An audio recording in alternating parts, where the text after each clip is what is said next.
सर्वद्वाराणि संयम्य मनोहृदि निरुध्य च मूर्धनि आधाय आत्मनः प्राणम आस्थितो योग धारणाम। नमस्कार मित्रों, ये जो श्लोक है भगवद गीता के 8वें अध्याय का 12वां श्लोक है, जिसे हम आज गहराई से समझेंगे। तो चलिए सबसे पहले इसके अर्थ को समझते हैं। तो जो श्लोक है वो कहता है सर्वद्वाराणि संयम्य, अर्थात सभी द्वारों में संयमित, मनोहृदय निरुध्य च, अर्थात मन हृदय नियंत्रण में, और मूर्धनि आधाय आत्मनः, अर्थात मस्तक पर स्थापित कर स्वयं, प्राणम आस्थितो योग धारणाम, अर्थात प्राण को स्थिति पाता है योग धारणाओं में। तो श्री कृष्ण ने पिछले श्लोक में अर्जुन से कहा था कि अभी मैं संक्षेप में तुम्हें बताता हूँ कि किस प्रकार से तुम जो परमात्मा है उसके साथ सदा जुड़े रह सकते हो, उस प्रकार की स्थिति को प्राप्त करने में सक्षम हो पाओगे। तो उसी विषय को लेकर के यहाँ पर अब श्री कृष्ण अर्जुन से कहते हैं कि अपने सभी द्वारों के भीतर संयमी, अर्थात सभी द्वार यहाँ पे कौन से द्वार हैं? जो हमारे शरीर के द्वार हैं, अर्थात जितने भी हमारी इंद्रियां हैं वो। तो अपनी सभी इंद्रियों के भीतर संयमित रह करके अपने मन और अपने हृदय को नियंत्रण में रख करके जब तुम अपनी आप को अपने मस्तक पर स्थित करते हो, वहीं पे अपने प्राणों को भी स्थित करते हो, तो तुम योग धारणा को प्राप्त कर लोगे। योग धारणा को प्राप्त करने से अर्थ है कि वह स्थिति को तुम प्राप्त कर लोगे जहाँ पर कि तुम इतने गहरी एकाग्रता में पहुँच जाओगे कि तुम्हें परमात्मा की अंतर्दृष्टि प्राप्त हो जाएगी। तो यहाँ पर श्री कृष्ण जो कह रहे हैं वो यही है कि एक स्वच्छ स्थल पर तुम बैठो और अपने भावों के बीच में अपने ध्यान को केंद्रित करो। ऐसा वो पहले कह चुके हैं, उसी विचार को यहाँ पे भी कह रहे हैं। वो यही कह रहे हैं कि अपने सभी इंद्रियों को तुम संयमित रखो, अपने मन और हृदय को नियंत्रण में रखो, और अपने जो भी अपना तुम्हारा स्वयं का जो एकाग्रता है उसको तुम अपनी दोनों भावों के बीच वाले स्थान पर वहाँ पर स्थित करो। और अपनी श्वास जब तुम अंदर बाहर ले रहे हो तो उसमें भी तुम यही ध्यान दे रहे हो कि वो जो तुम्हारा ध्यान है वह तुम्हारी भावों के बीच वाले स्थान पर स्थित है। और इस स्थिति को यदि तुम बनाए रख सकते हो तो तुम जो अंतर्दृष्टि प्राप्त कर लोगे परमात्मा की। तो ये जो स्थिति है कि तुम्हारा जो ध्यान है वह भावों के बीच वाले उस पर एकाग्रित है और वहीं पर है और कहीं और नहीं अडिग हो रहा है, इस स्थिति को यदि कोई व्यक्ति केवल थोड़े समय के लिए भी, केवल कुछ मिनटों के लिए भी यदि बना सकता है तो उसको इसका अभ्यास जो है वह करना चाहिए। और इस अभ्यास को कर करके आप देखेंगे शीघ्र ही आपको, यदि आप इस स्थिति को बनाए रख सकते हैं कुछ समय तक, तो आप देखेंगे कि शीघ्र ही आपको एक अंतर्दृष्टि प्राप्त होगी स्वयं के बारे में। आप ये जान पाएंगे कि मैं वास्तव में कौन हूँ, मेरा वास्तविक स्वरूप क्या है।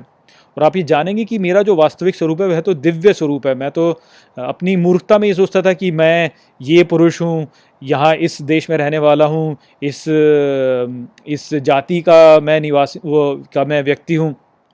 तो इस प्रकार की जो हमारी विचारधारा है वह आप जानेंगे कि अज्ञान है, और आप ये जान पाएंगे कि मेरा वास्तविक स्वरूप क्या है जो कि दिव्य है, और जिसके द्वारा ही वास्तव में ये संपूर्ण सृष्टि जो है उसको वह प्रकट हो रही है।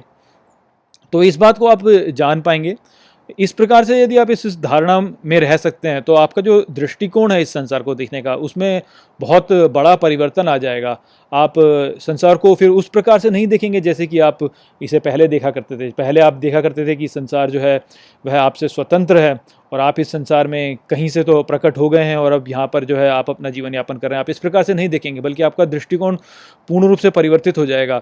आप ये जब समझेंगे कि ये जो सृष्टि है यह मेरे द्वारा ही प्रकट हो रही है, मैं ही इसका आधार हूँ, और जो वो दिव्य है वो मेरे भीतर उपस्थित है, वह ही इस संपूर्ण सृष्टि में व्याप्त है, और हम इस प्रकार से मैं ही वास्तव में संपूर्ण सृष्टि हूँ। आप इस प्रकार का एक दृष्टिकोण आपके भीतर उत्पन्न होगा, और आप जो घटनाएं घट रही हैं उनको एक उचित दृष्टिकोण से देख पाएंगे। जब आप उनको उचित दृष्टिकोण से देख पाएंगे तो आपका मन स्वयं ही शांत होता चला जाएगा। और जो स्थिति श्री कृष्ण ने पिछले श्लोक में कही कि आपको अविनाशी में संयमित रहना चाहिए, आपको राग और द्वेष से दूर रहना चाहिए, और आपको ब्रह्मचर्य का आचरण करना चाहिए, तो इस प्रकार का जो आचरण है वह आपके भीतर स्वयं ही विकसित होता चला जाएगा। आपके भीतर जो राग और द्वेष है वह धीरे धीरे कम होता चला जाएगा।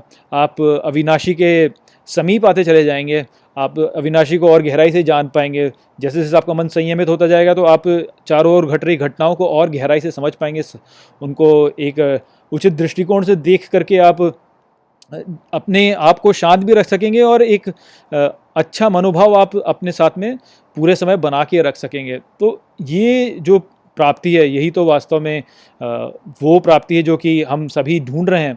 हम अपनी मूर्खता में सोचते हैं कि हम धन प्राप्त कर लेंगे या हम प्रसिद्धि प्राप्त कर लेंगे तो हम बड़े हो जाएंगे, किंतु जब आपका ये दृष्टिकोण में परिवर्तन होगा तो आप जानेंगे कि ये सब तो व्यर्थ है, इसका कुछ भी लाभ नहीं है हमको। जो हम वास्तव में ढूंढ रहे हैं वह तो संतुष्टि है और हमारा स्वयं स्वरूप है। जो हमारा स्वयं स्वरूप है वह ही संतुष्टि अपने आप में ही है। तो हम उस स्वरूप को देख पाएंगे, उसके साथ में एक हो पाएंगे और इस प्रकार से हमारे जो जीवन की गुणवत्ता है वह भी बढ़ती चली जाएगी और हम ईश्वर के समीप आते चले जाएंगे। तो ये जो प्रक्रिया है, इस प्रक्रिया को हमें प्रतिदिन करना चाहिए कि स्वयं एक शांत स्थान पर बैठ करके अपना जो मन है और अपने प्राण है उसको अपनी भौं के बीच वाले स्थान पर एकत्रित करने का प्रयास हमें करना चाहिए और उसी स्थिति में रहने का प्रयास हमें करना चाहिए। इस प्रकार से यदि हम करेंगे तो हम स्वयं के बारे में एक उचित अंतर्दृष्टि प्राप्त करेंगे, जिससे कि हमारा इस संसार को देखने का जो मनोभाव है वह उचित हो जाएगा और उससे जो भी हमें चाहिए, जो भी हमारी इच्छाएं हैं इस संसार में, जो कि वास्तविक इच्छाएं हैं, जो कि वास्तव में हमें चाहिए, जो हम ढूंढ रहे हैं, वह हम प्राप्त कर लेंगे। तो यही बात थी जो कि यहाँ पर श्री कृष्ण ने अर्जुन को बताई। आशा करता हूँ कि मैंने इस श्लोक को आपको अच्छे से समझा दिया होगा।